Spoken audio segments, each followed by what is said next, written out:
মানুষের জননতন্ত্র যে কোনো চাকরির পরীক্ষায় খুব ইম্পর্টেন্ট একটা টপিক। তার সঙ্গে আমাদের প্রত্যেকের জানা উচিত যে মহিলাদের জননাঙ্গ বা পুরুষদের জননাঙ্গ কিভাবে কাজ করে। তো আজকের ক্লাসের মধ্যে জননতন্ত্র নিয়ে পুরো কনসেপ্ট করাবো এবং তার সঙ্গে সঙ্গে বিগত বছরে আসা বিভিন্ন পরীক্ষার প্রশ্ন আমরা সলভ করব। তো চলো ক্লাস শুরু করি। ভালো করে বোর্ডের দিকে তাকাও। এখানে যে ছবিটা তুমি দেখতে পাচ্ছ এটা হচ্ছে একটা মহিলা জননাঙ্গের চিত্র। শুরু হচ্ছে ভ্যাজাইনা দিয়ে এবং তার পাশেই দেখো আর একটা অংশ রয়েছে ইউরেথ্রা। এ হচ্ছে ইউরিন নিঃসরণে সাহায্য করে।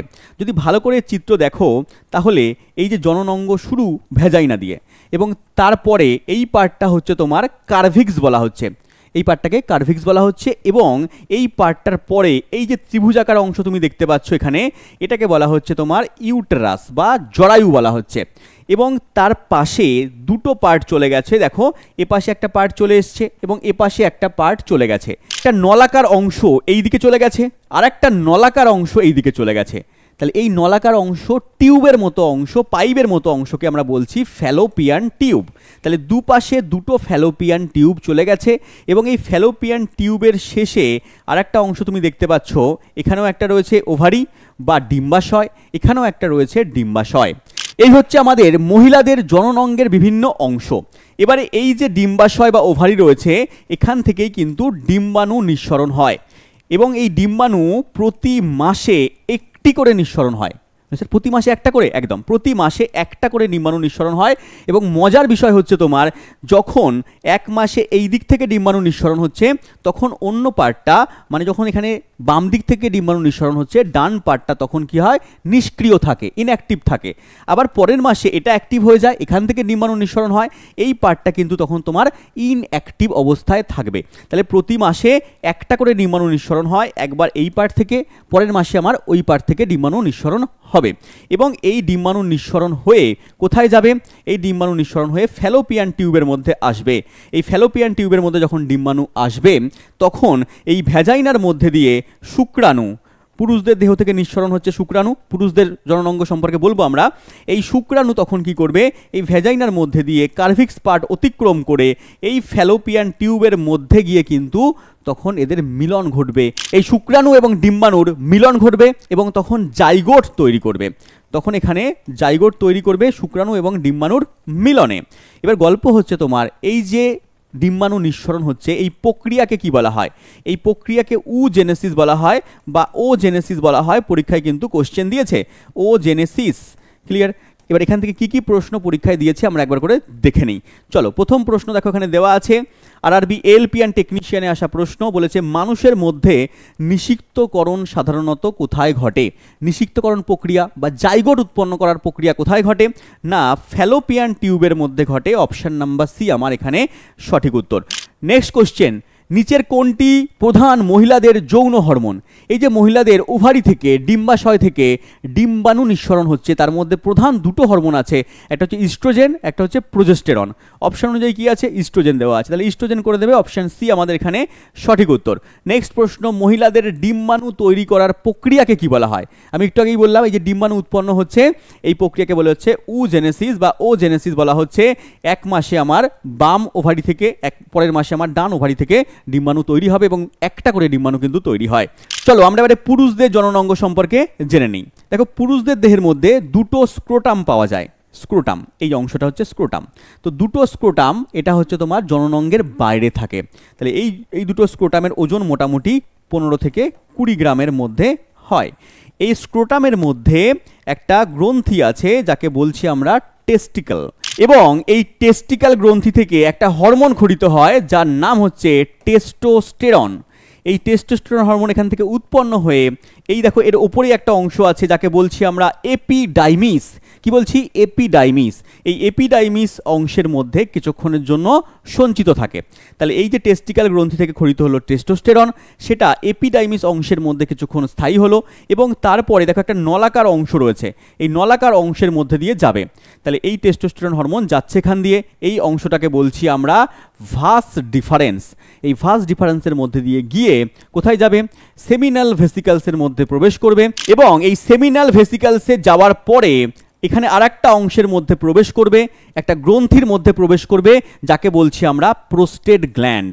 এই প্রোস্টেট গ্ল্যান্ডের সঙ্গে যখন মিশবে তখন এখান থেকে কিছু সিরাম বেরোবে, এখান থেকে কিছু উৎসেচক এই টেস্টোস্টেরন হরমোনের সঙ্গে যুক্ত হবে এবং তারপরে এটা পেনিসের মধ্যে দিয়ে ইউরেথ্রার মাধ্যমে এখান থেকে বাইরে বেরিয়ে যাবে।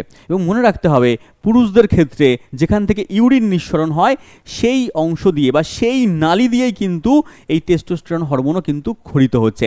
এবং যখন এই টেস্টোস্টেরন হরমোন ক্ষরিত হচ্ছে তখন এই মূত্রনালীটা বন্ধ থাকে, তখন হরমোন ক্ষরিত হয়। আবার যখন মূত্র নিঃসরণ হচ্ছে তখন হচ্ছে এই হরমোন এখান থেকে যে নালীটা আছে এই হরমোনের নালীটা তখন বন্ধ থাকে। তাহলে এই হচ্ছে আমাদের পুরো গল্প। এবং তার সঙ্গে মনে রাখতে হবে এই যে পুরুষদের দেহে দুটো স্ক্রোটাম আছে, এখানে যে টেস্টিক্যাল গ্রন্থি আছে এটা দেহের বাইরে অবস্থান করছে কেন? তার প্রধান কারণ হচ্ছে এখান থেকে যে হরমোনটা ক্ষরিত হয় এবং সেই হরমোনটা ক্ষরণ করার জন্য দেহের তাপমাত্রা যা তার থেকে কম টেম্পারেচার এখানে দরকার পড়ে। আমাদের দেহের নর্মাল টেম্পারেচার হচ্ছে 37 ডিগ্রি সেলসিয়াস বা 98.6 ডিগ্রি ফারেনহাইট। তার থেকে কম টেম্পারেচার মোটামুটি 34 থেকে 35 ডিগ্রি সেলসিয়াস দরকার পড়ে এখান থেকে হরমোন ক্ষরণ করার জন্য। সেই জন্য এটা দেহের বাইরে রয়েছে। দেখো, সরকারি চাকরি কিন্তু কোনো লটারির টিকিট না যে তুমি ফর্ম ফিল আপ করলে, কালকে পরীক্ষায় বসলে, পরের দিন তুমি চাকরি পেয়ে গেলে, এরকমভাবে হয় না। এখানে কিন্তু শুধু লাক ফ্যাক্টর কাজ করে না, লাক ফ্যাক্টরের সঙ্গে সঙ্গে কিন্তু তোমাকে একটা সঠিক ডেডিকেশন কাজ করবে, একাগ্র হয়ে তপস্যার সঙ্গে কিন্তু পড়াশোনা করতে হবে, একটা টাইম টেবিল মেনে পড়তে হবে, কনসেপচুয়ালভাবে পড়তে হবে এবং তার সঙ্গে দরকার কিন্তু একটা সঠিক গাইডেন্স। এই সমস্ত কিছু তুমি কিন্তু এক জায়গায় পাবে ইয়োর স্টাডি অ্যাপের মধ্যে। ইয়োর স্টাডি অ্যাপ কোথায় পাবে? গুগল প্লে স্টোর থেকে বা কমেন্ট বক্সের লিঙ্ক থেকে তুমি ইয়োর স্টাডি অ্যাপকে ডাউনলোড করে নাও। আমি তোমাকে চ্যালেঞ্জ করে বলছি, নিজের পার্সোনাল চাকরির পরীক্ষা ক্র্যাক করার অভিজ্ঞতা দিয়ে, প্লাস আমাদের এখানে প্রচুর ছেলেপিলে যারা চাকরি পেয়েছে তাদের চাকরি ক্র্যাক করানোর অভিজ্ঞতা দিয়ে তোমাকে বলছি যে আমাদের এখানে যে সমস্ত টিচাররা পড়ান প্রত্যেকটা টিচার কনসেপ্ট সহকারে বেসিক থেকে চ্যাপ্টার ওয়াইজ একেবারে এমনভাবে পড়াবেন তোমাকে যাতে চাকরির পরীক্ষায় কিন্তু একটা প্রশ্নও ফসকাবে না। তো দেরি না করে অবশ্যই আমাদের ব্যাচে যুক্ত হয়ে যাও, তোমার পছন্দের ব্যাচে যুক্ত হয়ে যাও এবং বিস্তারিত জানতে কন্ট্যাক্ট নাম্বার দেখতে পাচ্ছ, সেখানে তুমি কল করে নিতে পারো। চলো এখান থেকে কি কি পরীক্ষায় প্রশ্ন দিয়েছে আমরা দেখে নিই। দেখো, প্রথম প্রশ্ন রয়েছে মানব দেহে প্রোস্টেট হলো একটি কি? প্রোস্টেট হলো একটি গ্রন্থি। অপশন নাম্বার বি আমাদের এখানে সঠিক উত্তর হলো। কোথায় অবস্থান করছে আমরা দেখালাম একটু আগে যে প্রোস্টেট গ্ল্যান্ড এখানে অবস্থান করছে এবং এটাকে বলা হচ্ছে টেস্টিক্যাল গ্রন্থি। ঠিক আছে, চলো নেক্সট কোশ্চেনে চলে এসো। প্রোস্টেট গ্রন্থি নিচে উপস্থিত রয়েছে। প্রোস্টেট গ্রন্থি কোথায় অবস্থান করছে? মূত্রাশয়ে, অন্ডকোষে, কিডনির মধ্যে নাকি লিঙ্গের মধ্যে? এটা অন্ডকোষের মধ্যে অবস্থান করছে। অপশন নাম্বার বি আমাদের এখানে সঠিক উত্তর। নেক্সট কোশ্চেন, মানব পুরুষের মূত্র এবং শুক্রাণু উভয়ের জন্য একটা সাধারণ নালিকা রয়েছে, তাকে আমরা কি বলছি? তাকে আমরা ডিম্বনালী বলছি? না। তাকে আমরা কি বলছি? ইউরেটার বলছি? না। মূত্রনালী বলছি? একদম, তাকে আমরা মূত্রনালী বলছি। Option C. নেক্সট কোশ্চেন বলেছে শুক্রাণু অস্থায়ীভাবে সংরক্ষিত থাকে। আমি একটু আগে বললাম শুক্রাণু উৎপন্ন হচ্ছে এখান থেকে স্ক্রোটামের মধ্যে কি রয়েছে আমাদের না টেস্টিক্যাল গ্রন্থি থেকে উৎপন্ন হচ্ছে, তারপরে এই এপিডাইমিসের মধ্যে সাময়িকভাবে সঞ্চিত থাকছে, তারপরে এখান থেকে নালিকার মাধ্যমে ভাস ডিফারেন্সের মাধ্যমে এইদিকে আসছে। তাহলে সঞ্চিত কোথায় আছে? এপিডাইমিসের মধ্যে। অপশন নাম্বার বি আমার এখানে সঠিক উত্তর। নেক্সট কোশ্চেন বলেছে একটি গতিশীল জীবাণুকোষকে কি বলা হয়? মনে রাখতে হবে পুরুষ যে গ্যামেট উৎপন্ন হচ্ছে, পুন গ্যামেট, এই যে টেস্টোস্টেরন হরমোনের মধ্যে দিয়ে যাচ্ছে, এই পুন গ্যামেটটা হচ্ছে তোমার গতিশীল। অপশন নাম্বার সি আমার এখানে সঠিক উত্তর হয়ে যাবে। নেক্সট কোশ্চেন বলেছে কেন পুরুষদের শরীরের বাইরে অন্ডকোষ থাকে? আমি একটু আগেই তোমাকে বলেছি যে পুরুষদের শরীরের বাইরে অন্ডকোষ রয়েছে, তার কারণ হচ্ছে তোমার আমাদের দেহের যা টেম্পারেচার তার থেকে কম টেম্পারেচার লাগে টেস্টোস্টেরন হরমোন ক্ষরণ করতে, শুক্রাণু উৎপন্ন করতে। তাহলে কোন অপশনটা সঠিক উত্তর হয়ে যাচ্ছে এখানে? অপশন ডি, শুক্রাণু গঠনের জন্য শরীরের স্বাভাবিক তাপমাত্রার চেয়ে কম তাপমাত্রার প্রয়োজন হয়। নেক্সট কোশ্চেন, নিচের কোনটি প্রাথমিক যৌন অঙ্গ মানুষের? মানুষের প্রাথমিক যৌন অঙ্গের নাম হচ্ছে এখানে প্রোস্টেট গ্ল্যান্ড। অপশন এ আমাদের এখানে সঠিক উত্তর। নেক্সট কোশ্চেন, একজন পুরুষের কয়টি অন্ডকোষ থাকে? দুটো অন্ডকোষ থাকে। অপশন নাম্বার এ, জলের দরে ফলের রস। নেক্সট কোশ্চেন এখানে কি বলেছে দেখো, নিচের কোনটি মানুষের মধ্যে পুরুষ প্রজনন অঙ্গ? দেখো, ফার্স্ট ডিফারেন্স ফ্যালোপিয়ান টিউব, জরায়ু, ডিম্বাশয়। এই জরায়ু, ডিম্বাশয় এবং ফ্যালোপিয়ান টিউব আমরা দেখলাম এটা মহিলাদের মধ্যে রয়েছে, কিন্তু ফার্স্ট ডিফারেন্সটা হচ্ছে পুরুষদের মধ্যে রয়েছে। অপশন এ আমার সঠিক উত্তর। নেক্সট কোশ্চেন, এবার আমরা দেখব যে পুন গ্যামেট যেটা পুরুষদের দেহ থেকে উৎপন্ন হলো এবং স্ত্রী গ্যামেট যেটা মহিলাদের দেহ থেকে উৎপন্ন হলো, ডিম্বাণু এবং শুক্রাণু তাদের মিলনে কোথায় জাইগোট তৈরি হচ্ছে এবং কিভাবে ভ্রূণ তৈরি হচ্ছে সেটা আমরা দেখে নিই। দেখো, পুরুষদের দেহ থেকে আমরা দেখলাম যে স্ক্রোটাম, টেস্টিস সেখান থেকে উৎপন্ন হলো, এখান থেকে উৎপন্ন হয়ে তারপরে আস্তে আস্তে আমাদের মূত্রনালীর মাধ্যমে আস্তে আস্তে বেরোলো, ঠিক আছে, শুক্রাণু নিঃসরণ হলো। এবং মহিলাদের দেহ থেকে কি উৎপন্ন হচ্ছে না, এখান থেকে ওভারি থেকে উৎপন্ন হলো এগ। মনে রাখতে হবে পুরুষদের প্রতিদিন প্রায় 20 কোটি শুক্রাণু উৎপন্ন হয়। তাহলে 20 কোটি শুক্রাণু উৎপন্ন হচ্ছে পুরুষদের দেহের মধ্যে। এবং মহিলাদের ক্ষেত্রে ডিম্বাণু উৎপন্ন হচ্ছে কতগুলো, একটি, তাও মাসে একটি। মহিলাদের ক্ষেত্রে ডিম্বাণু উৎপন্ন হচ্ছে প্রতি মাসে একটি। মহিলাদের একটা মাসিক চক্র আছে, সেই মাসিক চক্রের মোটামুটি 15 থেকে 20 দিন পরে একটা করে ডিম্বাণু কিন্তু উৎপন্ন হয়। নিষিক্ত করার জন্য সেটা হচ্ছে তোমার মানে নিষেক ঘটার জন্য 15 থেকে 20 দিন পরে ডিম্বাণুটা তখন মানে সক্রিয় হয়ে যায়। ক্লিয়ার? তাহলে এটা পেয়ে গেলাম 20 কোটি শুক্রাণুর মধ্যে। মনে রাখতে হবে এই ডিম্বাণুকে নিষিক্ত করতে একটা শুক্রাণুই যথেষ্ট। তাহলে একটা শুক্রাণু 20 কোটির মধ্যে একটা শুক্রাণু হচ্ছে তোমার ফ্যালোপিয়ান টিউবে যাবে। মহিলাদের যে এখানে জনন অঙ্গ রয়েছে এই ফ্যালোপিয়ান টিউব, এই ফ্যালোপিয়ান টিউবের মধ্যে এখান থেকে ভ্যাজাইনার মধ্যে দিয়ে প্রবেশ করে এখানে কার্ভিক্সের মধ্যে দিয়ে গিয়ে এখানে ফ্যালোপিয়ান টিউবে প্রবেশ করবে শুক্রাণু, এবং তার সঙ্গে সঙ্গে এখানে ডিম্বাণুটা আস্তে আস্তে এই ফ্যালোপিয়ান টিউব দিয়ে এখানে আসবে। তাহলে এখানে এসে শুক্রাণু এবং ডিম্বাণুর মিলন ঘটবে এবং তারপরে তৈরি হবে জাইগট। তাহলে এখানে তৈরি হচ্ছে জাইগট। কিভাবে বাবা? এখানে যে এগ রয়েছে বা ডিম্বাণু রয়েছে তার মধ্যে রয়েছে 23টা ক্রোমোজোম, এবং নিচে যে স্পার্ম রয়েছে তার মধ্যে রয়েছে, শুক্রাণু রয়েছে তার মধ্যে রয়েছে 23টা ক্রোমোজোম। তাহলে এই 23খানা ক্রোমোজোম এখান থেকে পুরুষদের দেহ থেকে যাবে, আর মহিলাদের দেহে ডিম্বাণুর মধ্যে 23খানা ক্রোমোজোম। টোটাল এখানে ফার্টিলাইজেশন ঘটবে, জাইগোট তৈরি হবে। এই জাইগোটের মধ্যে পেয়ে যাবে তুমি 46খানা ক্রোমোজোম। আমরা যেটা বলি মানুষের ক্রোমোজোম সংখ্যা হচ্ছে 23 জোড়া বা 46টা। তাহলে এরকমভাবে আসছে 23টা পুরুষদের দেহ থেকে, 23টা মহিলাদের দেহ থেকে আসছে, 46টা ক্রোমোজোম হয়ে যাচ্ছে। এবার এই জাইগোট থেকে তৈরি হবে এমব্রায়ো বা ভ্রূণ। তাহলে আমরা দেখলাম জাইগোট তৈরি হচ্ছে কোথায় বাবা? ফ্যালোপিয়ান টিউবের মধ্যে ফার্টিলাইজেশন ঘটছে, শুক্রাণু ডিম্বাণুর মিলন ঘটছে। তাহলে এখানে যে জাইগোটটা তৈরি হলো সেই জাইগোটটা আস্তে আস্তে চলে আসবে এই যে ইউটেরাসের মধ্যে, যাকে আমরা বলছি জরায়ুর মধ্যে। এই জরায়ুর মধ্যে এসে ভ্রূণ তৈরি করবে এবং সেই ভ্রূণ থেকে আস্তে আস্তে নতুন সন্তানের উৎপত্তি ঘটবে বা জন্ম হবে।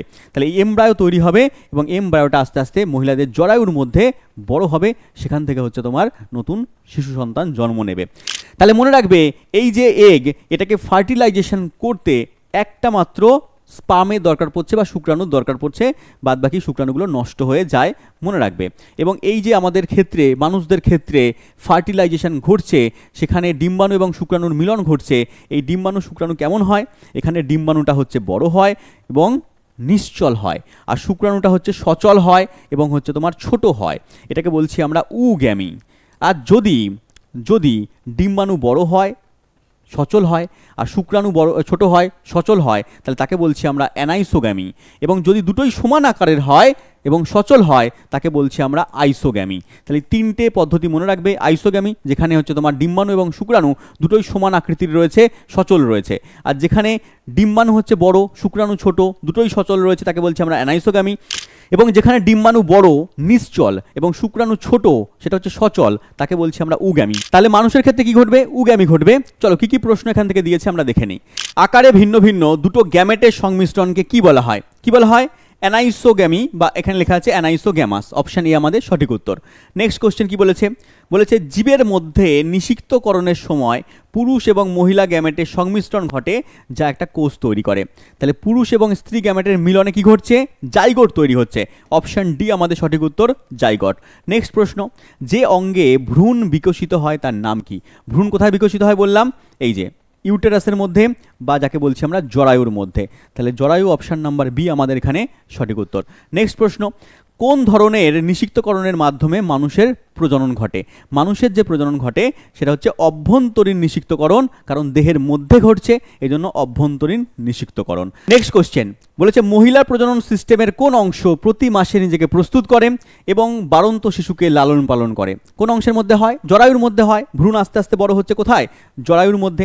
নেক্সট কোশ্চেন, একটি শিশু তার পুষ্টি পায় মায়ের কোন অংশ থেকে? মায়ের প্লাজেন্টা বলে একটা অংশ রয়েছে, যে প্লাজেন্টা, এই প্লাজেন্টা থেকে জরায়ুর মধ্যে এটা বৃদ্ধি পাচ্ছে, এবং প্লাজেন্টা অংশের মাধ্যমে এই শিশু সন্তান হচ্ছে তোমার মায়ের গর্ভে 10 মাস 10 দিন থাকে, তো সেখান থেকে আস্তে আস্তে পুষ্টি সংগ্রহ করে এবং বড় হয়। তাহলে option number D, placenta. Next question বলেছে শুক্রাণু এবং ডিম্বাণুর কোন প্রক্রিয়ার ফলে একটি একক জাইগোট তৈরি হয়? জাইগোট তৈরি হচ্ছে, শুক্রাণু ডিম্বাণুর মিলন হচ্ছে কোন প্রক্রিয়ায়? যৌন জনন প্রক্রিয়ায়। এই যৌন জনন, অযৌন জনন, অপুঞ্জনী, এগুলো নিয়ে যদি তুমি ক্লাস চাও তাহলে কমেন্ট বক্সে তুমি অবশ্যই লিখবে, তাহলে এর ক্লাসও তোমাদের জন্য আমি নিয়ে আসবো ইউটিউবের মধ্যে। তাহলে দেখা হচ্ছে আমাদের পরের ক্লাসে, ততক্ষণ ভালো থেকো, থ্যাংক ইউ, জয় হিন্দ।